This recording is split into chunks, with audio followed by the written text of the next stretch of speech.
आज की दूसरी खबर का एसआईटी जांच कितनी आंच। ये खबर है एमपी से। भारतीय सेना की ऑफिसर कर्नल सोफिया कुरैशी पर दिए गए विवादित बयान के बाद मंत्री विजय शाह मामले में जांच के लिए एसआईटी का गठन हुआ। सोमवार को सुप्रीम कोर्ट ने इसका आदेश दिया। सुप्रीम कोर्ट के आदेश के बाद ही मध्य प्रदेश के डीजीपी ने स्पेशल इन्वेस्टिगेशन टीम यानी कि एसआईटी का गठन कर दिया।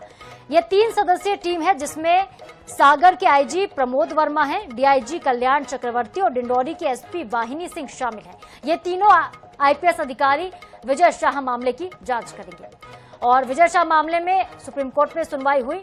बात कैसे यहां तक आई है ये भी समझना बेहद आवश्यक है और पल पल की जो टाइमलाइन है वो भी हम आप तक पहुंचा रहे हैं, दिखा भी रहे हैं। और चलिए एसआईटी में कौन कौन है इसे समझते हैं। हमारी सहयोगी हमारी संवाददाता अंजलि सिंह हमारे साथ सीधे भोपाल से लाइव जुड़ रही हैं। अंजलि, विजय शाह का मामला लगातार पेचीदा होता जा रहा था, माफी भी मांगी लेकिन सुप्रीम कोर्ट ने साफ कहा कि ये माफी मगरमच्छ के आंसू लगती है। एसआईटी के गठन की बात कही गई और देखिए अब एसआईटी का गठन हो गया है।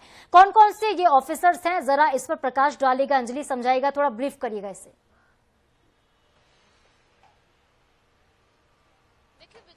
मामले की आज जो है अब सुप्रीम कोर्ट तक पहुंच गई। सुप्रीम कोर्ट ने इस मामले में जो है पहले बात जो उनका माफीनामा है उसको इनकार कर दिया।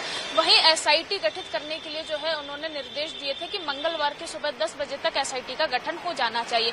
लेकिन रातों रात जो डीजीपी है उन्होंने एसआईटी गठित की। इसमें 3 सदस्य हैं। इसमें अगर बात करें प्रमोद वर्मा की तो जो सागर से हैं तो उनका भी बहुत बड़ा कैडर माना जाता है। इसके अलावा अगर कल्याण चतुर्वेदी डीजीपी हैं और डिंडोरी की जो एसपी, क्योंकि सुप्रीम कोर्ट ने कहा था कि इस जो एसआईटी गठित की जाएगी उसमें महिला का होना भी अनिवार्य है, तो वाहिनी सिंह को यानी ये 3 लोगों की जो है एसआईटी गठित की गई है। तीनों ही जो अधिकारी हैं बेहद अच्छा काम करते हैं उसको देखते हुए, क्योंकि बेहद पेचीदा और बहुत बड़ा मामला है। क्योंकि जिस प्रकार से एक शर्मनाक बयान जो विजय शाह ने दिया जिसके चलते जो है पूरे देश को कहीं ना कहीं शर्मिंदगी महसूस करने को मिली है। क्योंकि ये मामला जैसे ही 11 मई को सामने आया था, उन्होंने मानपुर में जो है एक सभा में ये उन्होंने शर्मनाक बयान दिया था, जिसके बाद कहीं ना कहीं हाईकोर्ट ने स्वतः संज्ञान लेते हुए इस मामले में एफआईआर दर्ज करने की बात कही थी। उसके बाद मानपुर में उनके खिलाफ एफआईआर। बिल्कुल अंजलि, देखना होगा कि एसआईटी की जांच जो है इसकी आज कहां तक पहुंचती है और आगे क्या कुछ एक्शन होता है, क्योंकि ये बयान बेहद